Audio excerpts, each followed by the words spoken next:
Welcome to the Wellness Empowerment Project. I'm Trish. And I'm Julie. We are two nurses exploring holistic healing and wellness practices to empower you to be the leader of your own health. Join us as we have fun making the weird shit a normal part of your everyday life. Hello, welcome to the Wellness Empowerment Project. Today we are with Emily Miller. She is a certified nutrition specialist and a master face reader certified in Chinese face reading. She founded her business, Nourish and Lift, to combine face reading with nutrition-related services to support bringing balance and well-being to her clients. Her goal in working with clients is to guide them to better understand their body's feedback and to learn and understand who they came here to become. Emily has a passion for showing people how truly easy health and healing can be once we start listening to what the body is trying to show us. Welcome to the Wellness Empowerment Project, Emily. Thank you for having me. So nice to meet you, Emily. Let's just start off with what is face reading? Because I've never heard of it before, and I've seen different Chinese medicine practitioners in the past, and this is the first I've heard it. So please tell us a little bit about it, and how did you get into it? Yeah, I'll say that is probably the most common question when I tell people that I am a face reader. It's not something super well known, but Chinese face reading has been around for hundreds of years. Like, it was actually started out as a way for doctors to better diagnose women, because back in the day they weren't allowed to touch women. We started learning that, similar to like reflexology and things like that, your organ status can be shown on your face. Similar to like your feet can show different statuses of your organs, your face does the same thing. Basically, through face reading, you can see a variety of different things, but it really shows your health status, how your organs are functioning, whether you're in balance or not. It can be a really beneficial way to help move somebody to where they want to go compared to where they're currently sitting. I ended up learning about face reading back. I was a junior in college. I was actually about to start my senior year of college, and I was initially planning on going to medical school. So I was in the process of applying to med schools, taking the MCAT, doing all of the things. And I ended up watching a Dr. Oz show, strangely enough, where there was a face reader on there. Her name was Lillian Bridges. And at the time, she was considered top of the world for face reading. I watched it and I was like, that's what I want to do. And basically told my parents that I didn't want to go to med school. I ended up going to California and learning under her and being trained under her. What was that training like? Can you tell us a little bit about that? Yeah, so it was a certification process. It was pretty long, pretty involved. And basically, I would travel back and forth. I would travel there, be there for a week, and then I'd come home and you would have to do, basically, I had a lot of homework or clients that then I would have to read, and I would do analyses on them and then send them back and basically prove my proficiency in understanding all the different aspects of face reading. Not only are there health aspects, but there's also characteristics that you can look at from somebody's face, from their features, the strength of their features. It says a lot about them. And so every section certification allowed me basically to learn a different level of face reading. The program itself, I think it took me about a year to complete that fully, traveling back and forth and then being home, doing different client breakdowns and then sending them back and then being in touch and seeing how I did things. The first thing I thought of when you were talking is that Julie and I are both nurses, and there's probably not a nurse out there who doesn't see a good set of veins and wants to stick the vein. And so as you're talking, I'm thinking to myself, all right, faces like all the day long. When you're even out in public, at the store, oh gosh, even talking to us right now, what things do you see that are just so glaringly obvious to you that you pick up on that the rest of the world just may not be staring at so longingly as we do a good vein? Yeah, there's a lot. It's an aspect that like I almost try to turn it off when I'm in public, because otherwise it's just so much that you can see. But there are things that always shove past that. One of the easy ones, I would say, like things that will always stick out to me. Unfortunately, it's not the greatest one, but you can see how much stool somebody has backed up in their intestines on your face. That one always sticks out to me because that one's always funny. So I can see if somebody's constipated or not. And always, oh, that's interesting. I wonder why. So that one And then I notice people's foreheads a lot. So foreheads and purpose lines, I would say those are probably like the top 3 things that will always pop out for me, regardless of whether or not like I'm in public or actively working. But I'm First, always like to my husband, oh, look at that person. I'm like, throw some collace in their cart as you walk by. You mentioned purpose lines. Yes. What are those, and can you tell us more about them? Yeah. So purpose lines, you can see if somebody is following what they believe is their life path. And where I would say health and wellness comes into this is if that person, you can see if somebody feels lost in what they're trying to do. And purpose lines are the lines that extend from your nose and then come around. And so when you're smiling, they're the lines that come out and then down towards your chin, essentially. And the clearer those lines are, the more that you perceive yourself to be on your life path. I think it's huge from like an underlying health standpoint, because if you're feeling lost, then most often you also feel stagnant. You feel unsure. It's tricky to take action on certain things. And so specifically, I'm looking for somebody to have purpose lines by the time they're 50. Now, a lot of times they'll come in sooner, right? And you can see a lot of people in their 20s or 30s, but I'm looking for full purpose lines at least by the time you're 50. Otherwise, there's some underlying concern there of, okay, why don't you feel like you have found your way yet? But you can start to see if somebody, like if they're dark or if they're not fully formed yet, it's that person is struggling to find their way. My one question with that is, one, Julie's 50, by the way, if you want to take a look. But I'm looking at my own face, and I got some cheeks. I've always had them since I was little. So how do you distinguish the purpose lines differently or separate from just the contour of someone's face? Yes. That's a really good question. You can see it, like you have purpose lines. I can see them because they will cut through regardless of whether or not, let's say you have some earthiness to your cheeks. You are somebody that has full cheeks. I look at full cheeks as being like a good thing. It shows an aspect of safety and all of these things that we can talk about if you're interested. But when somebody is smiling, the purpose lines really come through more often than not. But what you can see, like your earth, the fullness in your cheeks is natural. It's some people get like hanging earth where it doesn't fit to their face very well. And that can cause some aspect of blockage within the purpose line. But that's showing that something is stuck over them too. And so it's very easy naturally to look for the basic like it's basically like a wrinkle or a line that will form regardless of fullness or not. What you should see is natural fullness, and that won't impede purpose lines. It will actually enhance purpose lines more often than not. Yours are clear, basically. Regardless of whether you have fullness or not, they're clear. Wiping the sweat off my brow with that one. Because I've been watching her Instagram. Oh gosh, what she's good at say. So the other thing that came to mind as you were talking is that so many people are doing Botox and all these different things to keep this usefulness and to eliminate all these lines. Are you able to work with people who've had any of that done? Or is that just something like, hey, you just really can't do an adequate face readings if we have that type of work done? It's tricky in that like the purpose of Botox, for example, is to remove lines and wrinkles on your face. But lines and wrinkles, like they tell a story. Basically, your face is meant to be a map of your life, of how you've lived up to this point, and it can show, like there are certain lines that I think are amazing and that I'm specifically looking for because it shows the lessons you've learned. And for example, one of the most common areas to try to get Botox is in your forehead, to have it look clean, right? But forehead lines are almost some of my favorite lines to see, because you can also map somebody from their age. And so the forehead are your 20s. And basically the 20s are going to be a period of time where most people start to see life as being a little more challenging. And so there's an aspect of learning lessons along the way. And so you can actually map and see how somebody's 20s were for them.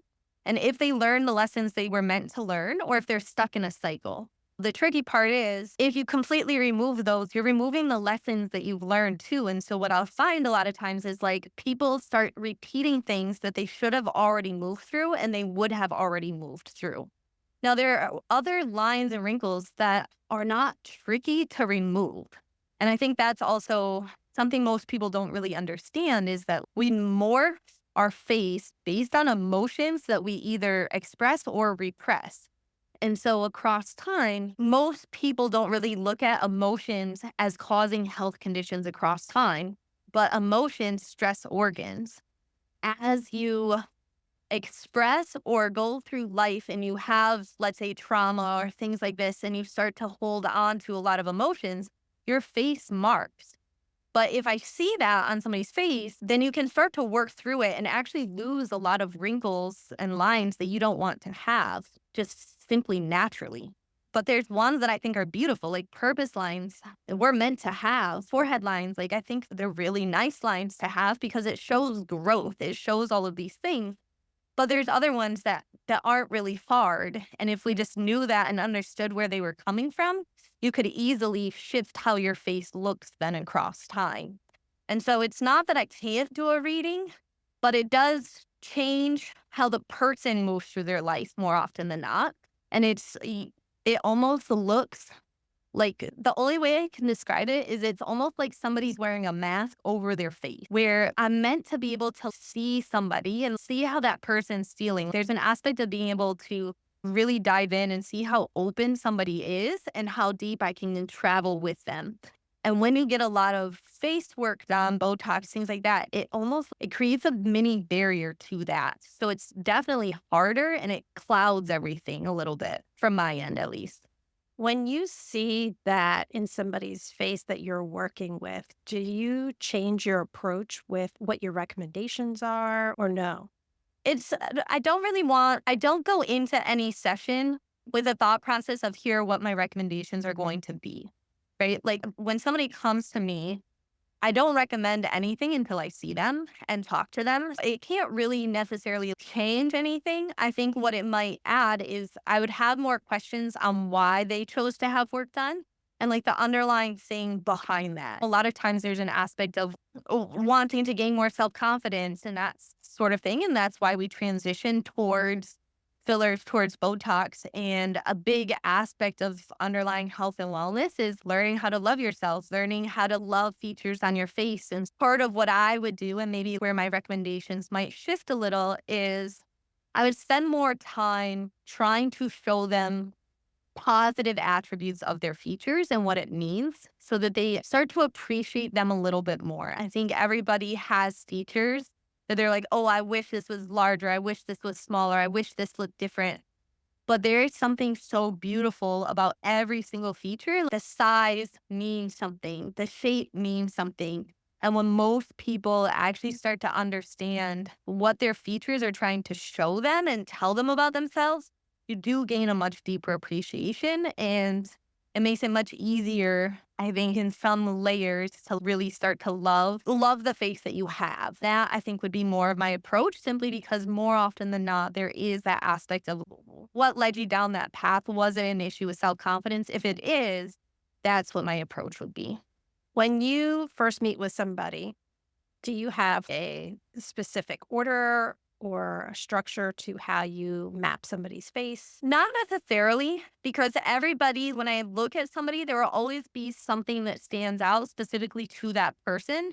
And I simply trust that that's where I'm supposed to start with them. Now, that's different than if I'm doing, so I do in-person face readings, consultations, but I can also write and basically do an analysis over the computer for somebody where I'm sending them a PDF document.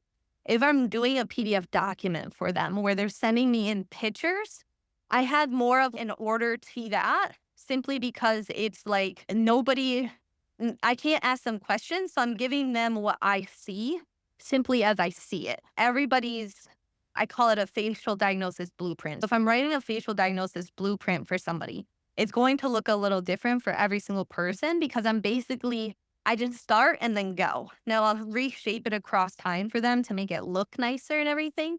But so I would say that has more order. If you're coming in to see me for a consultation, I start wherever it shows me to, basically. What is the main thing sticking out to me? Why is it sticking out? I have to ask and figure out more from there.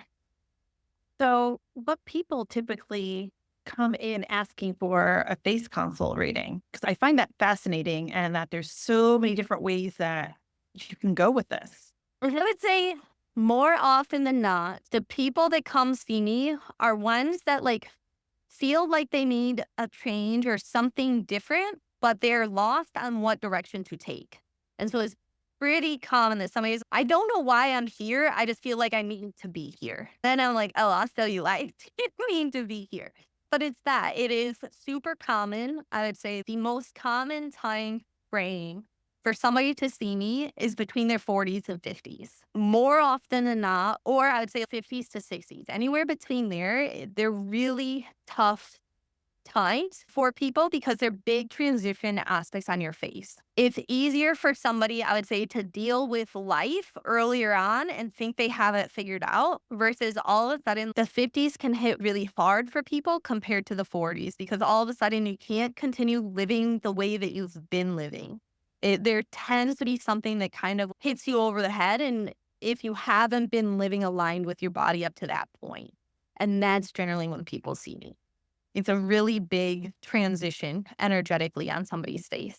And more often than not, without realizing it, people see me at decade changes in their life. I find that fascinating. So it sounds like most people are coming to you when they almost feel like they haven't been living their life in a complete alignment. And that may not be their words. They may just think something's off. They may just be in the middle of a transition in their life, looking back, being like, this isn't where I want to be. This isn't how I want to feel. Then they're going to you for almost some sort of guidance. Does that sound about right? Yes. Yeah. And really big. I would say that pretty much hits it like nail on the head right there. It's also a big time for like hormone changes too, especially for little women. Like that's a big like perimenopause, menopause period that in and of itself can be really tricky to navigate. It also lines up with the tricky decades of your life a lot of times. And that's also a really common time frame, like that midlife crisis, or like quotation marks that's so common. That's generally when people find me. Do you find those hormone shifts during that time in women's lives having impacts on their faces? 100%. Yes. Not only that, I would say it's not just the hormones having an effect. It's your face changes based on how you've been living up to this point in time. Menopause, perimenopause, like when all the hormones start to change, is also a transition period on your face where we're meant to like, it's a yang versus yin energy profile. I can dive into that deeper if you want, but energetically, we're supposed to soften and slow a little bit more. It's not uncommon to spend the first 40, 50 years of your life trying to do it all and be all, especially as a woman, like high achiever, high performer. I want to do all of the things. I want to be really successful. And I understand all of that, but that's a very different energy profile compared to what your face shows you should be flowing and falling into once you hit your 50s. And so when I look at somebody, for example, the nose is your 40s, but the space in between your lips and your nose, your philtrum here, that's your 50s. And so when you're looking, it's basically a giant fall, more often than not for people. And it's a huge energetic shift where like 40s, you can push your body past its limits. You can grind. You don't have to treat it the best and it will figure itself out. 50s, that's no longer going to happen to that same extent. You see it on somebody's face because it shows you how have they been living up to this point in time? Have they been aligned or has it been a misalignment of energy? And you're going to see that, which then matches how the hormone levels are reflected back. So what does it look like when you haven't been living in alignment during that time?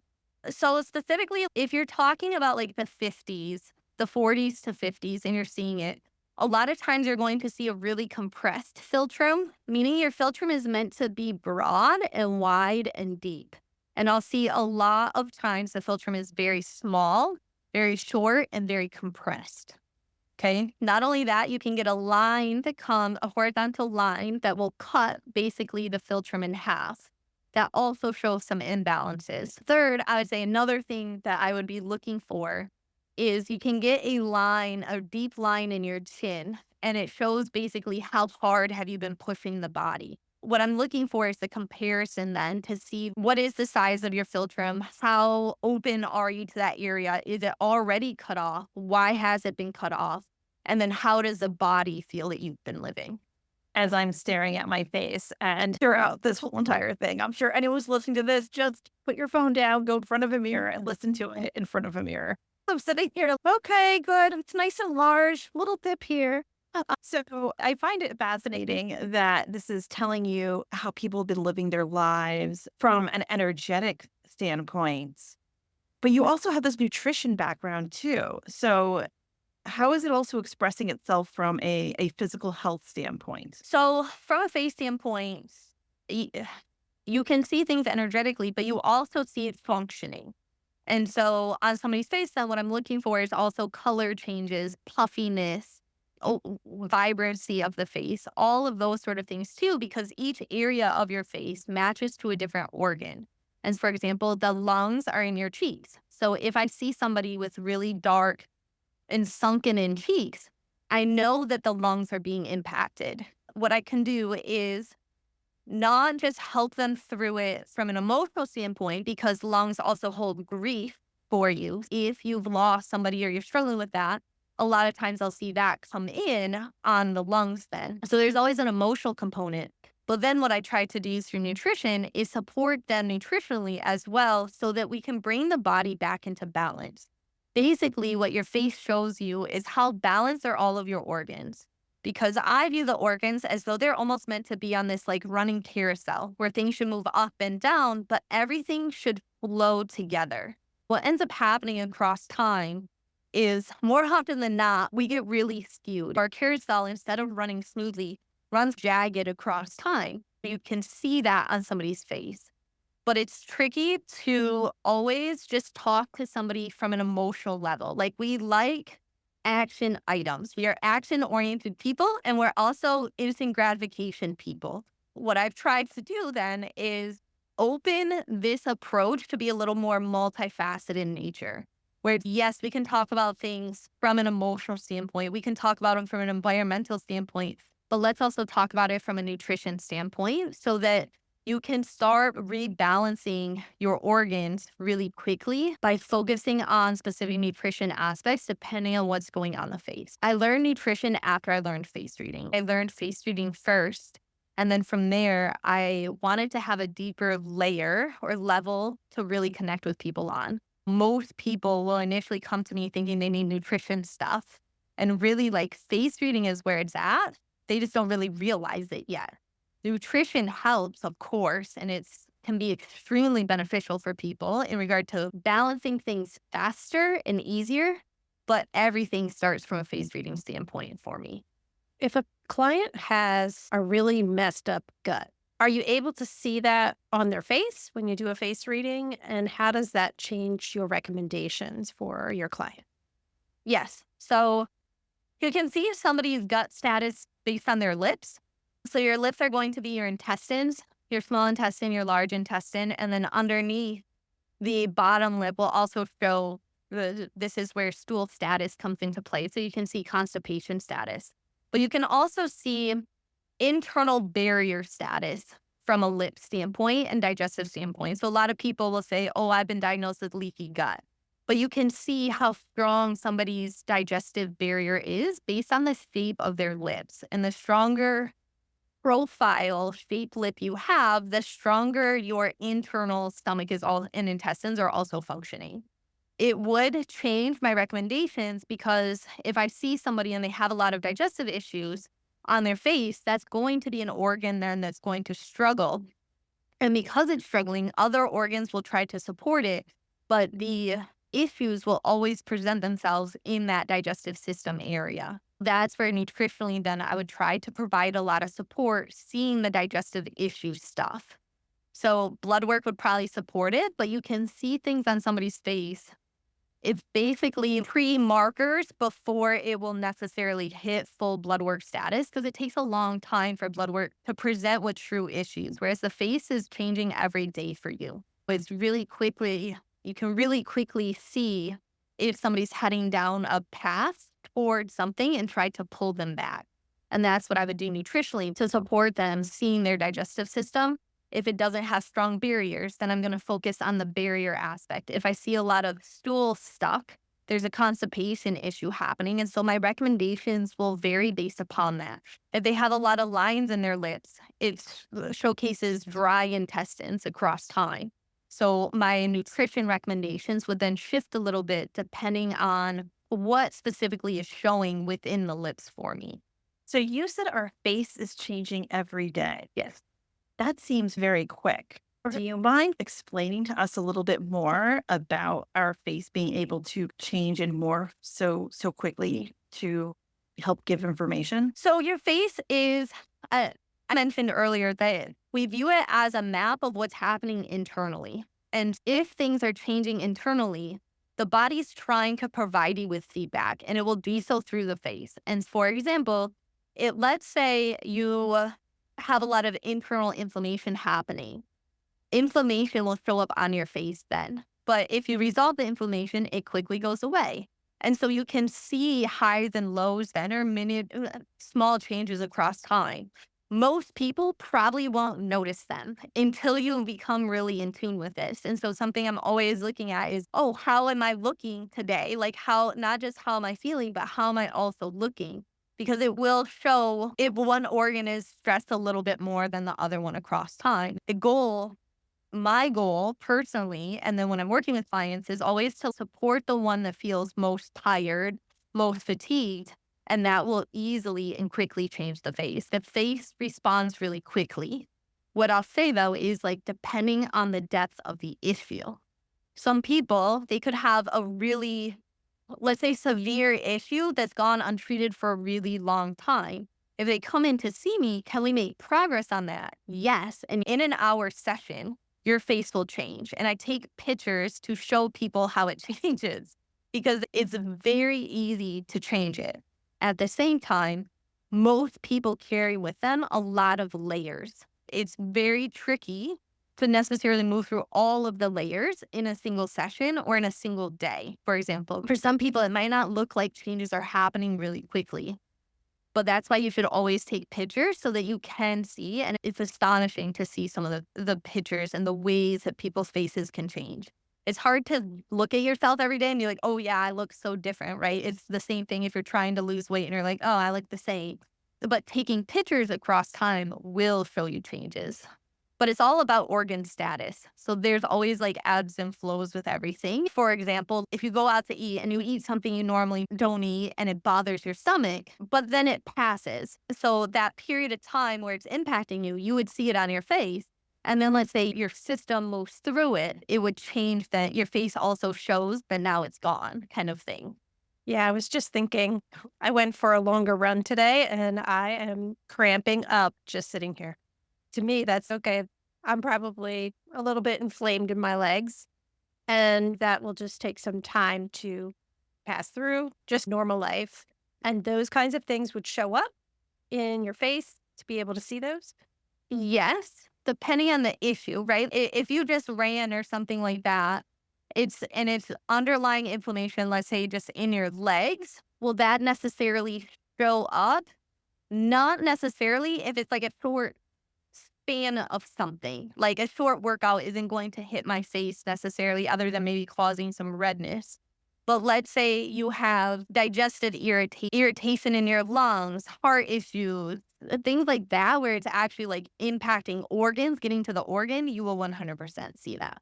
I'm also wondering about some of the more common lines that we see showing up on our faces, like the 11s and Yes. laugh lines. Can you tell us a little bit about those? Yes. So the 11s, or the lines that show up in between your eyebrows, those are frustration lines. And basically, we form lines on our face when we do a repetitive motion over and over again. It basically shows that you're scrunching your eyebrows together consistently across time. What I'm looking for when I see something like that is, more often than not, the thing that you're scrunching your eyebrows over is not the thing that's truly irritating you. It's a liver energy thing. And so it's more like you're getting annoyed over small things when really there's a deeper thing at play that's bothering you more so than the little things. But you're taking it out on the little things. And that's generally what I see a lot with people is, oh, I'm upset about traffic. Oh, I'm going to be late. Oh, I'm I can't get this done and I want to. So there's frustration there. But underlying it, all of those things, maybe there's an issue more with you feel powerless over the amount of time that you have to allocate towards things. And so you feel a loss of control, and now we're taking it out on other, almost doing like a mini projection onto other aspects of your life. Whereas if we work then on finding areas where you feel really powerful, that could ease the frustration. That's a frustration liver energy thing. Laugh lines, that's associated with your heart. Heart is joy. What I'm looking for is somebody to have laugh lines and a little bit of sadness lines too. Those two should basically go hand in hand, because you don't expect somebody to only be happy all of the time, but I also don't want somebody to just be sad all of the time. There's meant to be a balance there. But what you can get occasionally is almost laugh lines extending all the way into your temple area. They're meant to sit pretty close to just the outside of your eye. And so if they're traveling all the way into your temple area, it's actually an underlying sign of mania, where you're getting really big highs or really big lows. And so it's almost like excessive joy from a Chinese face reading standpoint. From a face reading standpoint, you never want to see excessiveness of anything. It's all about balance, all about harmony. And so when you see that, it's actually a little bit too imbalanced one way or another. And I'd want to work on bringing that back down a little bit. But the eyes mark really easily. So eyes are soft features compared to the forehead, where the 11s will mark. That's a hard feature. Hard features are harder to mark and take longer to do. So if you're marking them, it means a lot to me compared to marking soft features. Soft features like your eyes are pretty easy to mark and doesn't take a lot across time. But I want to see some aspect of happy lines and sad lines, because it shows you're present in your life. It shows that you're living through life and you're seeing the highs and lows and moving through them, navigating them. But the 11s, you could get rid of those if you wanted to. Because again, they tend to be projections on other aspects of your life that are bothering you, but it's stemming from something else. And if you can find where the underlying powerless aspect is coming from, or where you feel like you don't have control, you don't have power over your time, over your job, some of those sort of things, if you can sort that out, those tend to go away pretty easily. Do people come to you not happy about a specific area or look of their face to see if that could be changed in some way? Yes. I think everybody naturally, women more so than men, but naturally there tends to be an aspect of somebody's face that they are more self-conscious of. And it tends to be, by and large, the one thing that stands out to me the most as being the most important aspect for them to get in touch with. It ends up being very meaningful for them. But for example, like a lot of people don't like their nose if their nose is really big, or they're concerned with their lips, their chin, whatever. By and large, that's the feature that will stick out to me the most as, oh, if only they understood this one, it would help them find themselves a little bit more. So this is a little bit like the Botox question, but you mentioned the nose, and I have some friends who had nose jobs over time. Is that something, are you able to pick up on if they've had a nose job? And, or if not, is that something you ask in the questionnaire? What work have you had done? And does that change your ability to read parts of that person's face? It would be something I would ask. It's likely something that would come up in conversation, because again, it tends to be something then that doesn't fit with them personally. And that's always interesting, right? We tend to try to shrink features or enhance features.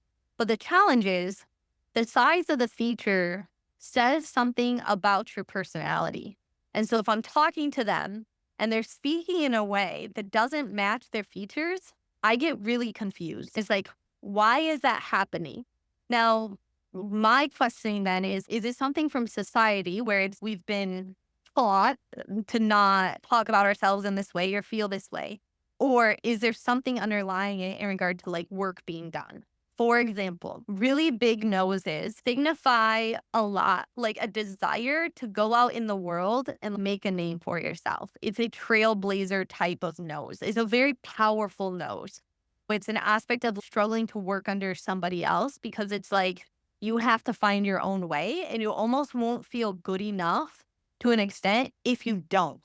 So let's say as a female, you don't get that nose when you're younger, and then you change the shape of it to look softer and not as big. You can lose your voice a little bit, or try then to still be powerful, like the nose you used to have. But people subconsciously read other people's faces all of the time. Even if you don't understand, you still get a vibe about somebody. If this person is trying to act like she wants to be the owner, the CEO, all of these things, but the face doesn't match with that, you feel it. Even if you don't really understand, it's like something is off. What is it? And so I'll get that a lot where it's like something isn't quite right here based on what I'm seeing compared to how you're speaking or presenting yourself. That's where I would ask more questions. I don't have any sort of questionnaire for anybody before they sign up with me, because my intention isn't for them to be like, oh, I gave you the answers. There still tends to be an aspect, and I've accepted this. So with like face reading, it's not something well known. I'm okay having to prove myself to you. Let me show you that I do understand you. I'm not going to ask you to fill things out for me. I'm going to sit across from you and be like, this is you. Let me show you because I can see it. Tell me if this matches or not. And most people then are like, oh, wow. And then they dive in, right? Then they accept me. And then it's okay. Let's really dig deep now. But I don't go out of my way, I would say, to make my job easier, if that makes sense, in regard to asking a lot of before questions. I don't do anything like that. I wouldn't do it even on like the blueprint where I'm sending a PDF. I might ask later, but I would say, here's what I see. Here's what it seems like. Here's some follow-up questions, and then I'll change it if needed. When you meet somebody who has that mismatch, what are some of your recommendations to bring them back into alignment with themselves? It depends on who they want to be now. And that's the challenge, right? Is do they want to, let's say they were somebody that got a nose job where they had this really big, powerful nose, and now they have a softer nose. The question is, who are they trying to be now? And that's where I need to help them, because it doesn't necessarily matter to me which one they are. It matters to me which one they want to be. And that will change then like how they flow through life, right? But if they're sitting here trying to still be really this like big trailblazer, but now they have a much softer nose and it's wearing them out because they no longer have that nose, then I can help show them like maybe there's a softer way, an easier way now to transition. It really depends on like, why did they do it? Why did they get that work done? What was the reasoning behind it? And who are they trying to be? It's not to say that if you had a nose job and remove your nose that you can never be powerful again. It's just, what is the strength of your other features? And if you still want that, then what I want to help you with is lean into some of your other features to support you so that you're not just wearing yourself out. A lot of underlying fatigue and things like that can come into play when we're living outside of how we actually want to live. And you can see that on somebody's face too. Your left side of your face is different than your right side of your face. And a lot of times we put on a front for people. We try to put on a face, but it's tiring at the same time if it isn't who we actually want to be. It's just who we think we need to be. And my biggest goal is to try to bring those two sides together a little bit more and show you that it's okay to be who you want to be versus trying to be something for everybody else. But it would depend on what they're looking for at that point. Can you tell us the difference between the left side and the right side of somebody's face? What does each side signify? Yes. Yeah. It's a really good question. The left side of your face is considered your private side. The right side of your face is your public side. And so most people subconsciously will look at your right side of your face. It tends to be a softer side. It tends to look kinder. It tends to be a little more open compared to the left side. The left side will show who you really are and how you're really holding on to things. For example, if we take it back to the purpose lines, somebody might show that they have purpose lines on the right side of their face, but they do not on the left side. That's meaningful because they're trying to put on this front like they know who they are, they know who they want to be, when internally they feel really lost. One thing that you can do is like there's apps like Say Symmetry, for example, where it will cut your face and then it will pair the two left sides of your face together and the two right sides of your face together. And what you'll find more often than not, those two faces look completely different. And that's what I see. If you wanted to have an idea of what a face reader sees when they look at you, it's that. And it's really cool to do if you've never done it before. But the vast majority of people are not open books. Regardless of how open we say we are, we're not, right? And so the right side does tend to be much softer, much more open, receiving, and compared to the left, like maybe for the left side, we put off this front that, oh, we're very open and outgoing, but on the left side, we're very reserved. If you have that and you're somebody that's naturally very reserved, but you're trying to be this outgoing, exuberant person, that burns energy. It burns a lot. It is basically at that point, I would call it false fire of trying to act in a way that you're just not. And that will change your organ status too across time. And so what I'm looking for is not just what do your features show, but what does each side of your features show? And do they tell the same story or do they show a different one? A lot of times you will mark harsher lines on the left side of your face compared to the right, especially like disappointment lines, bitterness lines, those sort of things, because those are naturally things that we try to hide and we paint this picture of, oh, I'm loving life. My life is so great. But really there's some aspect of disharmony there, disjointment. That's really interesting. Just thinking along those lines, does being an introvert or an extrovert have any impact on how you may have some symmetry or not having symmetry between your private side and your public side? Potentially, but it will be based on whether you're okay with what you are, right? If you're an introvert and you're okay being introverted and you're not trying to change that when you're going out in public, then naturally your face would be more symmetrical. What tends to happen though is we have our work face or we have a professional face, and that is different than the private side. And that's where you'll get differences. It's very rare to really see somebody with a symmetrical face. It's extremely rare because we do morph ourselves slightly based upon life. And that's not necessarily a bad thing. Like there is an aspect of maybe like your job where you have to. But then what I'm looking for, is it wearing on you? Or are you doing that like just at work and nowhere else? Or is it bleeding over into your social life, into your hobbies, into things like that? And that is wearing you down. If you're concerned that, oh, being introverted is a negative thing, I can't be that, but you are that, you won't be very symmetrical at that point. But you can naturally see how introverted or extroverted somebody will be on their face really easily because it will show up in your eyes, the set of your eyes. How open or how reserved you will be matches with being introverted versus extroverted. So you can see that pretty easily. Okay. Yeah, I just wondered if you're more introverted and you tend to hold things in more privately, then would that have an impact? It depends because it changes based on, are you holding it because you don't feel like it's okay to release? There's a difference there, right? You can be introverted and process life and let life move through you really easily without needing to talk to other people to work through your problems. But for example, if you're somebody that's introverted, at the same time believes that I'm not going to process anything, I'm just going to shove it down deep, put it in a box, put it on down there, then yes, that will show up in a really big way on your face because we're not meant to hold on to things. That's a huge aspect of face reading that I don't think most people really know or understand is that like we tend to hold on to the emotions, not the lesson. The emotion marks us. The lesson doesn't in the same way. And so that aspect, being introverted or extroverted, that doesn't dictate how somebody moves through problems. It doesn't matter if you need to move through problems with yourself or with other people. The question is, are you moving through them or are you pushing it down and basically not processing it at all?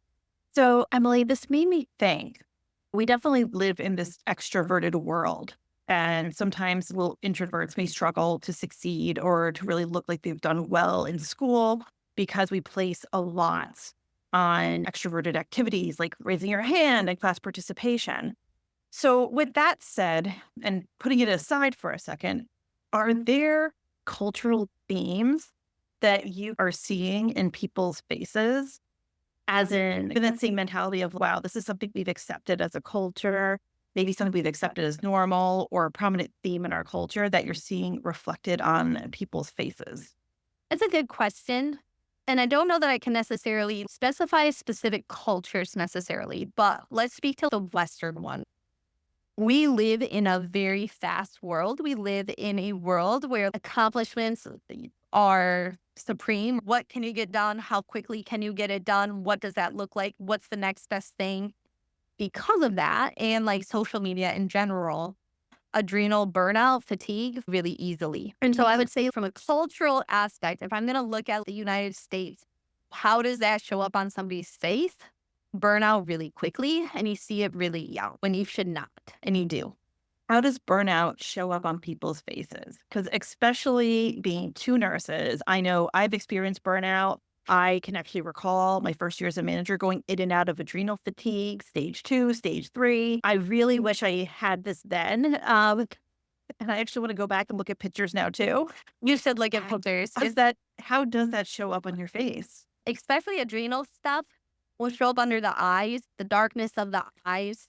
You're looking for really sunken. Like you can see, like I'm looking at the status under the eyes. What does it look like? And a lot of times it almost looks like life's been sucked out of you a little bit. You look sucked dry. That will show up a lot of times. Deep darkness will come into play because it's also an aspect of chronic dehydration, stress coming in as a result of adrenal kidney issues, fatigue starting to hit. And you'll get this really deep line in the chin too. Overall, the face will start to look pale, dull. There should be like a vibrancy, a brightness to your face. And from a Chinese face reading standpoint, we call that your shen, or it's basically your soul, your spirit shining through. And so what I'm looking for is like, how bright does it shine?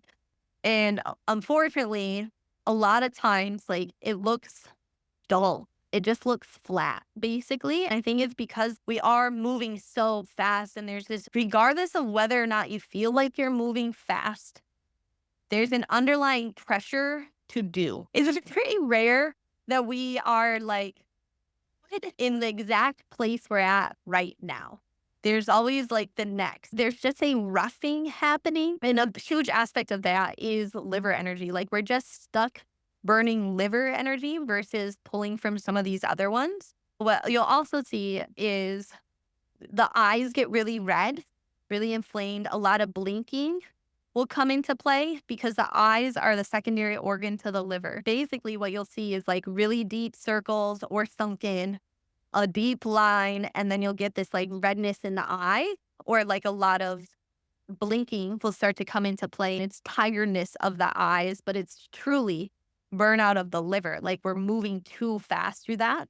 And if it goes for too long of a time, you'll start to lose your eyebrows, which impacts your thyroid too. You can start to see the cycle of where somebody's at. And that's really why there's an aspect of face reading where it's, oh, we can see where you're going. We can see where you're going, not because I'm some psychic or something that sees the future, but because it's showing the path of your organs. And so you can see which ones are already feeling stressed, who is taking the load. So it's also wearing them out. And then it's just, okay, what's the next thing that's going to start to present itself? But a lot of these issues, you'll see it on the face before you're getting the diagnosis. If you could catch it earlier, it would solve a lot of problems. The problem though, like culturally, right? I can support somebody nutritionally from an adrenal fatigue issue, but nutrition only goes so far too.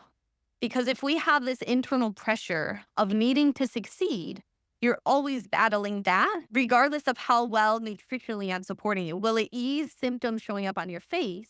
Yes, but there's still an overlying load hitting you. And so in the world, if we're living in the United States, we need to learn how to move aside from that pressure, the roughing all the time, and actually like practice actively, which sounds weird, but actively slowing down so that we don't get caught up in the rat race that we see so many other people falling into and getting stuck in, and then they're looping, and you see the loop basically. When you find some of these things, like somebody who's going into burnout and you provide some nutrition recommendations, do you have any other recommendations that you make to clients? Does the person do with that information? It depends on what they're seeing me for. In general, like if they're seeing me for nutrition, I do try to keep it more nutrition based. If they're open though, and like what I always try to say is that health is multifaceted and it should be treated as such. Regardless of the appointment, I'm at least always going to bring up some aspect of emotional stuff in with that. And at least try to say, hey, this is going to continue coming up if you have a lot of stressors in your life, for example. Think about that too. Now, do I make that my main focus? No. I try to do it like nutritionally for them, but bring awareness to you need to start to pay attention to these areas too. If they're coming to me specifically for a face reading, then what I'm going to do is every single person is going to view pressure and stress differently. The aspect of the rat race that we can get caught up in, it will depend on your personality and characteristics, where in that loop you're going to get stuck. What aspect of it is going to be hardest for you to move away from? My goal then as a face reader is to recognize where you will get stuck and to help you through that so that you can leave more effectively.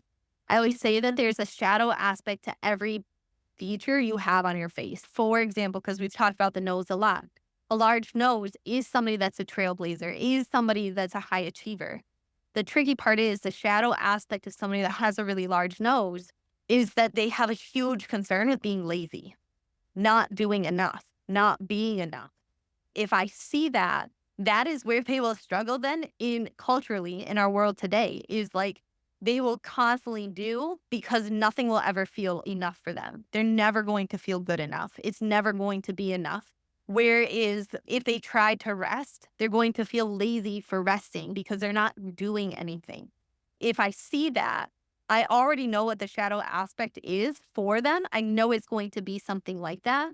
That's how I can talk to them then and find a way to integrate that within their life so that they stop seeing the shadow aspects as something they need to hide from and find a way to integrate it into their life and not run away from it and constantly chase it.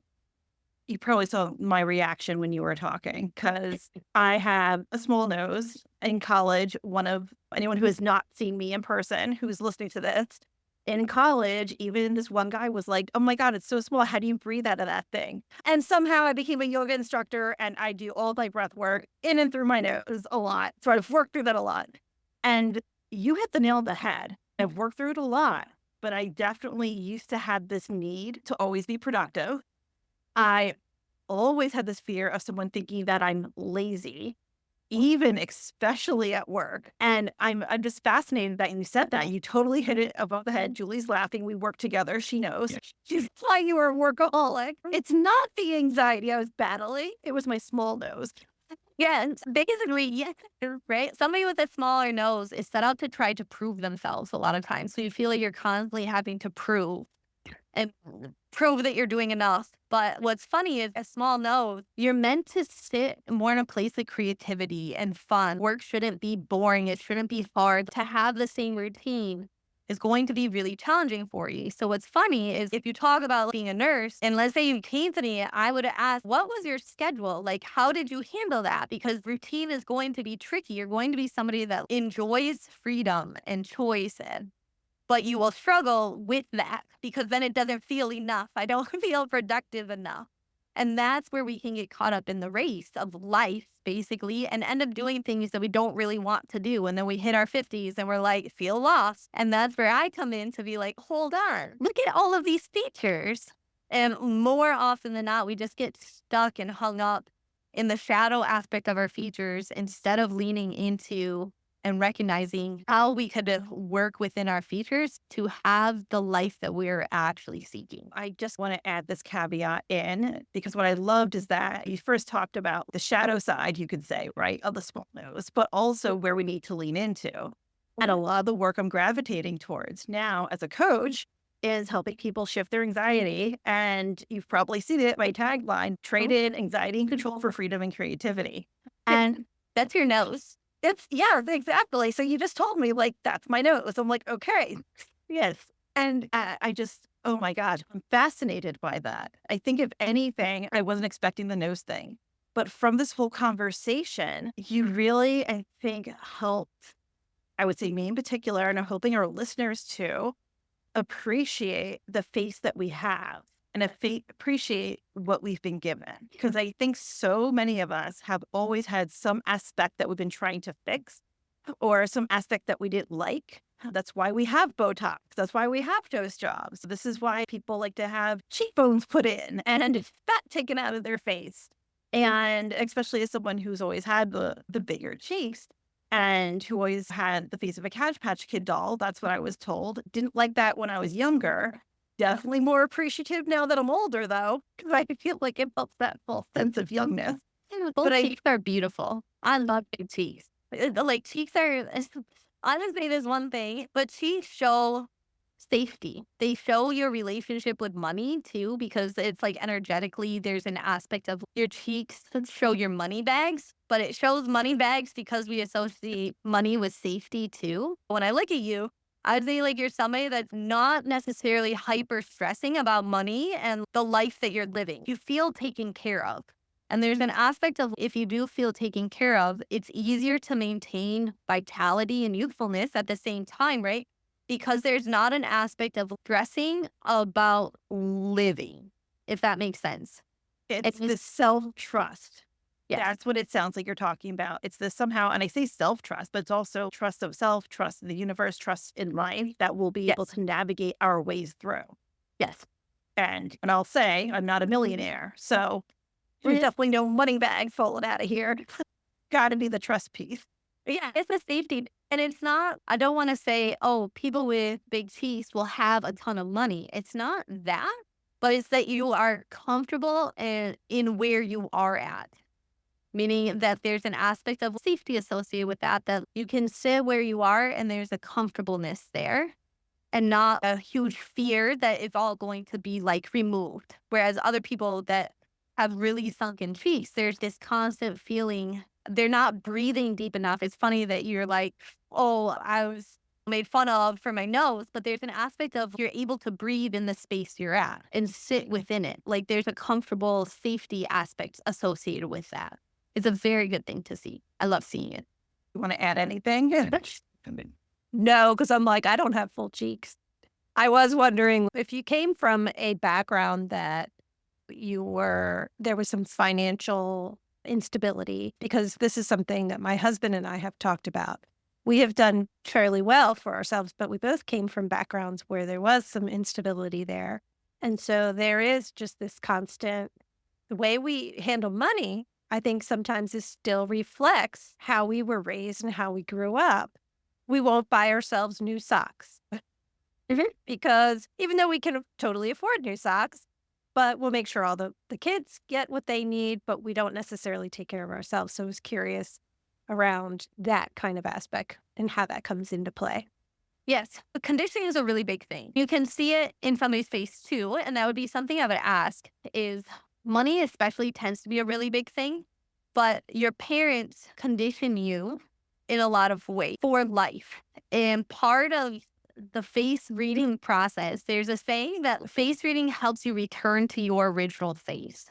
And what I mean by that, and what was like meant by that, is that there's a thought process in Chinese face reading and basically Chinese medicine in that you know who you are when you come onto earth. The problem is that it changes across time and you lose it because of all the conditioning we receive. And so an aspect of returning to yourself across time is unlearning all of the things that we've learned in our lifetime, or basically becoming more selective around what we're choosing to hold on to. But it's not uncommon, especially with money, and you'll see it in somebody's face, is like, how tightly do you hold on to things out of fear that it will be taken away? Is there a trust in the universe? Is there a trust in yourself? Or is there an underlying fear of the next thing? For example, like I came from a family too that was like very financially frugal. There was some tough times, and it's very, you see it a lot, then that there is an aspect of not choosing yourself across time that can build up. It's one thing if you recognize it and then you shift it. It's another thing, though, if you're withholding from yourself out of fear, the conditioning we receive. And what you'll see is across time, you can get like over nurturing lines come in quite a bit, and resentment. And it's an aspect of you're constantly sacrificing and giving for other people, and there's a lack of return back for yourself. And so if you have those and you have cheeks that are really sunken in, there's an aspect there that I want to dive into, because there's going to be a withholding aspect and an underlying fear coming into play, but then a desire or expectation, obligation aspect of needing to do everything for everybody else. Money is just one of those things, but it tends to be a big hitting topic. Along the similar lines to that, it made me think of how generational trauma can be passed down generation to generation. And then let's face it, we have the DNA of our parents that helps with the construct of our face or our whole body, really. Are you able to tell when there is ancestral or generational? I hate to say the word trauma, because sometimes it's not always severe trauma. It's sometimes just like little things that have been passed on. Yes. And I don't necessarily look at it as trauma either, but you can see how much, if there is a tie, like basically a karmic tie with your ancestors to yourself, or if you're coming in being able to make your own choice fully. It sounds weird, but your forehead will show you. And what you're looking for is roundness in your forehead. It's much easier to see from a side angle, but one side of your forehead can be flat and the other side rounded. Both sides can be round, or both sides can be flat. If it's flat, there's not as much ancestral stuff coming in. That's not to say that there can't still be an aspect of conditioning, because there can still be conditioning, but there's not as much of a pressure from an ancestral aspect coming in. The rounder it is, the more ancestral stuff we should be looking at. It's not necessarily all bad things. Like a lot of times we look at generational trauma, but it can be gifts too. And we don't necessarily view it as a gift all of the time, but you can get gifts from your ancestors passed down to you. And it's something to explore for sure. I like that. Just to be clear then, whether someone's forehead is flat or rounded really shows how much ancestral, we'll say, influence has been passed down. Yes. Whether it's something that's more of a gift that's been passed down or not so much. Yes. Okay. That's fascinating. Yes. And how would you be able to tell then if a certain feature, let's say the money per se, just because Julie mentioned it, would you be able to tell if that was like, oh yeah, that's something that's an ancestral wound that's been brought through versus just something that they, had this conditioning that has experienced themselves? Not without talking to them. That would be something where I'd have to ask more questions to see, because it will show up regardless. The question is why and where. And for example, if I'm doing the blueprint, but my journal prompt for you, for example, based on this would be like, explore this. Tell me, like, think about this and what comes up for you. If I was doing an in-person one, I would be asking questions to see, okay, where is this stemming from? Where is the start? Then we can work from there. You see it, but you can't define it and be like, oh, this is conditioning. This is you. It's going to be all you, because technically it is still you. It's just, is it an aspect that you want to hold on to? Is it an aspect we need to let go of? Or is it something that we just need to find a better way to integrate? And more often than not, ancestral stuff, there is always a flip side to everything. What I try to do, especially with like ancestral stuff, if you do have a lot of ancestral stuff coming in, what's tricky is the ancestral stuff you receive from your father's side compared to your mother's side in conflict too. And so that can be interesting, but finding a way to integrate that and see the gift within it so that you can move through it, that is really where the work has to be done. That is all so fascinating. I feel like we could talk to you for hours and hours. I love it. One quick question, and then I think we can wrap it up.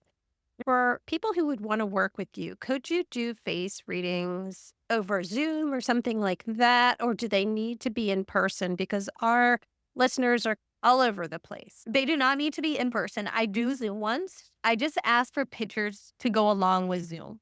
And the tricky part is, like, Zoom does blur the face sometimes, touch up appearance. And what I'm specifically looking for are those markings, are color differences. And so I always like to have pictures to go along with it. If you're doing an in-person one, I don't require anything because once I see you, I'll be able to see it.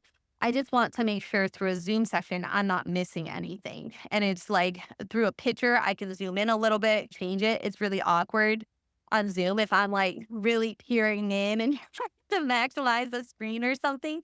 I try to avoid doing that. As long as I have pictures and I ask for a front facing picture and side pictures so that I can see all of this stuff, because your left side, as we talked about, is different than your right. How you look front facing, smiling versus not smiling, those things matter and your features will change based upon that. I really want to capture all of that and be able to talk from a lot of different levels when I'm interacting with somebody. But no, I do Zoom ones, I do in person, or some people, and this is also very common and normal, is they're very afraid to like actually do a session with me. Like, you can see my face. I didn't know what you're going to see. I'm afraid, right? That's normal. And that's really where the blueprint option can be helpful in that, like, all you do is send me pictures and I type everything back to you. You can read it at your own pace. You can integrate it at your own pace versus having me ask you a bunch of questions because I see a lot of stuff on your face. And it can be, if you're not open and you're nervous, it can just take time to really dive in versus I'm going to spell it all out for you anyway on the PDF. For some people, that's a nicer starting spot for them versus being really nervous and having to do an in-person or Zoom session. Most people always look at me a little weird once they realize that I'm a face reader. And they're like, don't look at me. Just leave for a little while. And then I think I said earlier I was a little nervous, but I have to say after this whole conversation, and I know I had one question left 30 minutes ago, so I'm not going to continue though.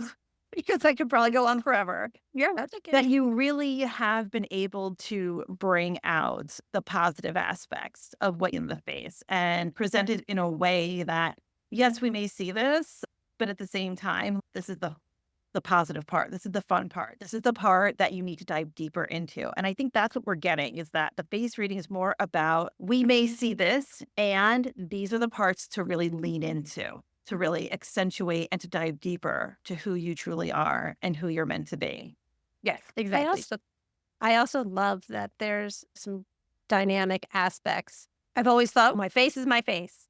There's not a whole lot I can do about it. And for the most part, your face is your face.